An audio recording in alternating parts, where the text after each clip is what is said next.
શિવજીનો શ્લોક છે.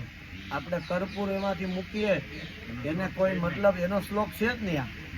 આ શ્લોક છે ભગવાન શિવજીનો કે કર્પૂર ગૌરમ કરુણાવતારમ સંસાર સારમ ભુજગેન્દ્ર હારમ સદા વસંતમ હૃદયારવિંદે ભવમ ભવાની. આ ભગવાન સદાશિવ પરમાત્માનો મંત્ર છે. એનું રૂપનું વર્ણન છે, એના સ્વરૂપનું વર્ણન છે. આ શિવ છે. એટલે શિવ નામ લેવાથી આપણું કલ્યાણ થઈ જાય. આપણે એક વખત નામ લઈએ એટલે બે વખત નામ લઈએ ને એટલે શિવજી આપણા ઋણી થઈ જાય.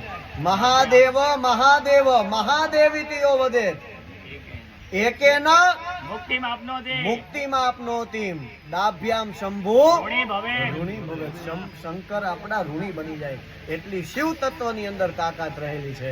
તો એ ભગવાનની પૂજા ભાવથી અને શ્રદ્ધાથી આપણે કરી છે. આવો ભગવાનને પ્રાર્થના કરીએ કે કર ચરણ કૃતમ વા કાયજમ કર્મ જંબા શ્રવણ નયન જંબા વાન સંબા પરાધમ વિહિતમ વિહિતમ વા સર્વમેતા સમાસ્વા જય જય કરુણા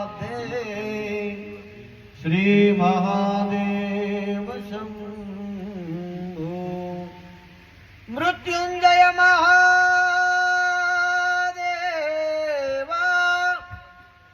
ત્રાહિ મામ શરણાગતા